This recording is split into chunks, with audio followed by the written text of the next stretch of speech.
Now, speaking of Disney and uh, opportunities, I watched the first episode of She-Hulk, um, and I have to tell you guys, I have not liked a lot of the stuff that Disney has done on television. Guess my favorites that I've watched so far. I mean, most of it's totally forgettable. WandaVision was cool at the beginning of it, but once you found out she was holding an entire town hostage, I really couldn't root for Scarlet Witch anymore. I mean, she's doing villainous shit. What you know?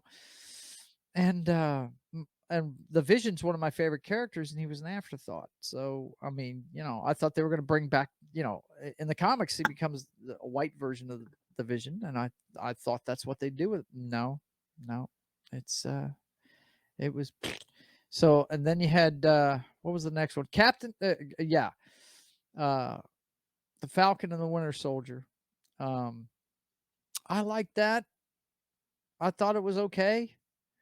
Once again, nothing great, but I thought the best thing about that show was what was the guy's name that they gave the fucking shield to? Uh no. No, remember he wouldn't take it. The whole show was about how he mentally himself, his mental gymnastics, he brought him back to the shield. What was that guy's name? No. No, he's the Winter Soldier. Uh the Captain America that they created. Um It's not the Sentinel. God, it's on the tip of my tongue. I can't remember that guy's name. And it's not Civil Warrior. I can't remember exactly what that guy was called, but you know who I'm talking about. It's the Captain America wannabe, and I thought that character was great. The episode where he killed a guy right in front of everybody with the shield, I thought that was cool. That was really cool because that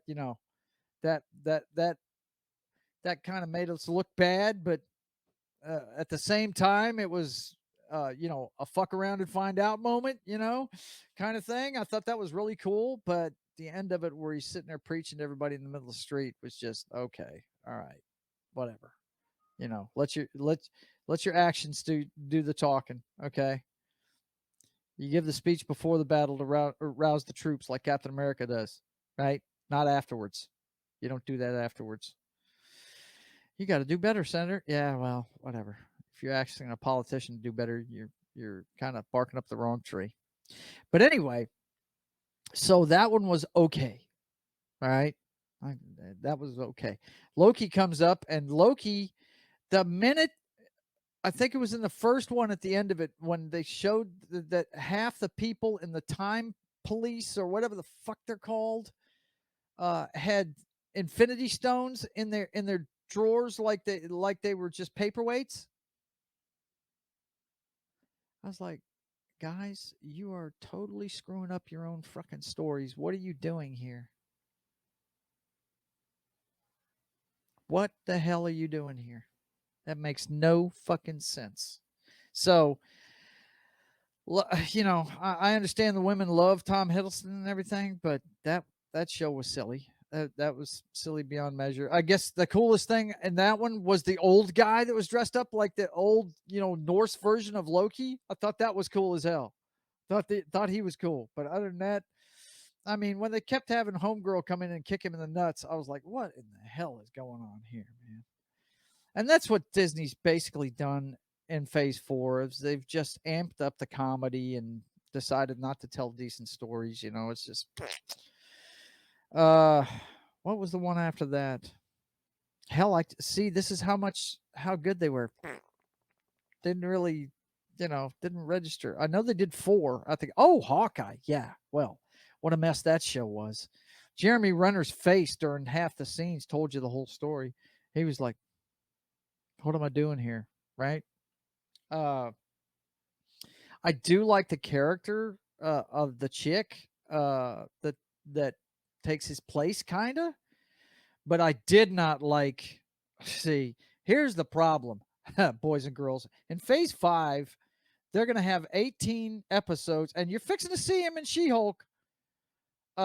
they're gonna have Daredevil on Disney Plus. Daredevil. Now, the greatest thing on television that Marvel has done in its entire history is the Daredevil, the seasons of Daredevil on Netflix. There's no doubt about it. That it would be hard to argue against that. The only thing that comes close is maybe the original Hulk series from the 70s with Lou Ferrigno playing the Hulk. That's the only thing that would come close. But the fact that on Netflix they could actually make this street tough character an R-rated story and have some bloodletting in it and everything, dude, that's awesome. That was fantastic how they did that. But now Disney Plus is going to have it. I just don't see the Kingpin, especially after what they did to him in Hawkeye.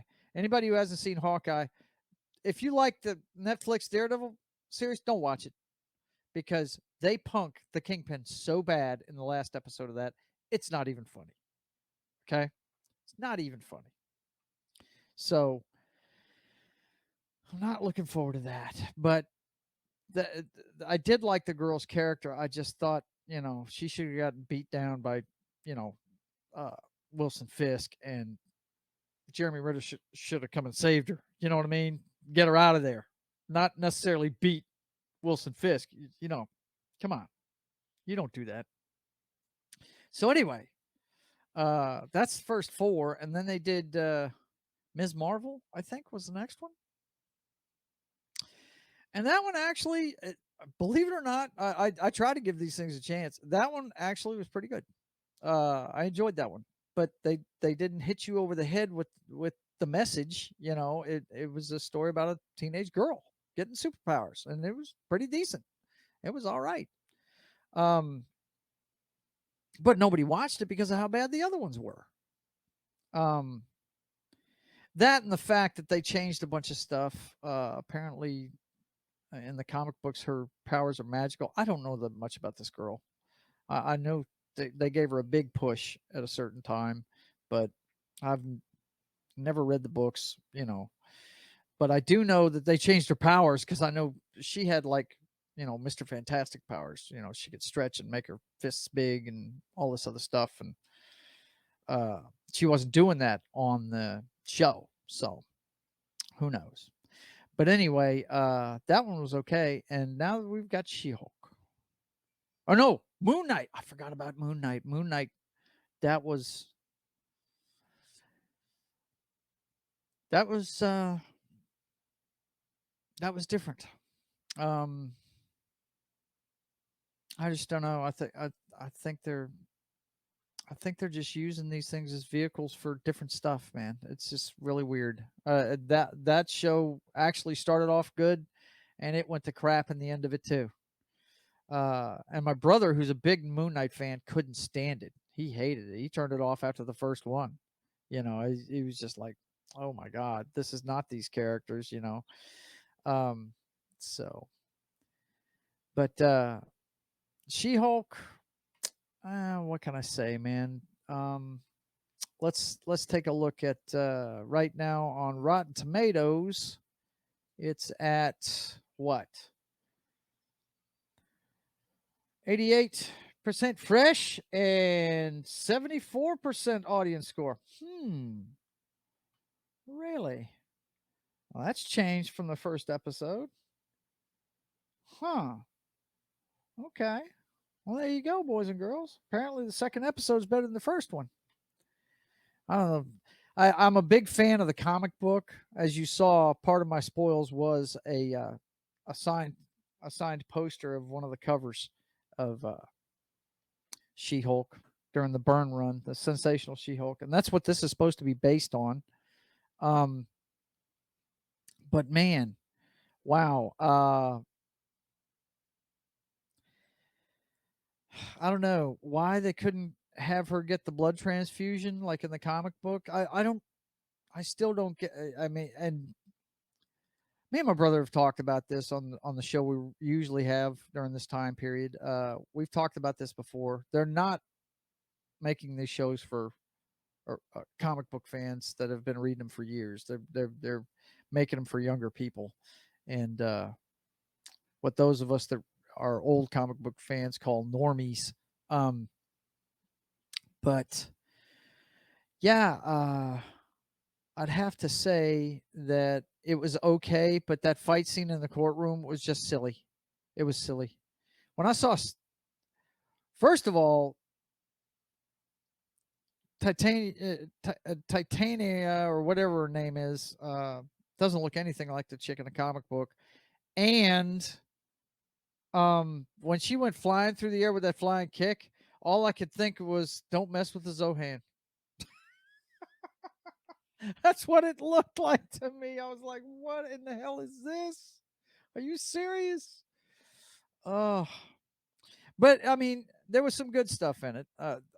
Her breaking the fourth wall, I dig because I'm hoping this gets better. I hope. But if it goes the route the rest of them go, it's gonna be by the end of it. Um, but this whole "I'm better than you" thing is just, come on, man. Why do they have to nerf the Hulk so much? I don't understand that one bit. I mean, they keep teasing Planet Hulk, which is a great story, but man, they just they keep missing the point with the Hulk. The whole thing is his rage drives him, and they're just not. It just doesn't work, you know. And I would like to have seen the Hulk blow up at her. That would have been cool. But you know, hey, like I said, they're catering to the younger generation now. They're not catering to me, the old school comic book fan. That is for sure. So, what you gonna do? Um, Now the look of the character, that actually looks great facially, but you know, uh, I don't know. It looks all right. They've been griping about the CGI, but the only bad CGI I really saw was in the fight scenes. But they may be talking about the trailer, which I did see some bad CGI in the trailers.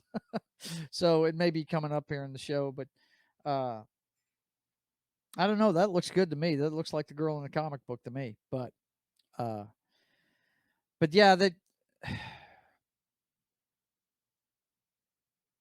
I got to give it a few more episodes and see if it's going to be worth a damn. Because the beginning of it, yeah, it was okay, but what's up with the spaceship? They didn't even.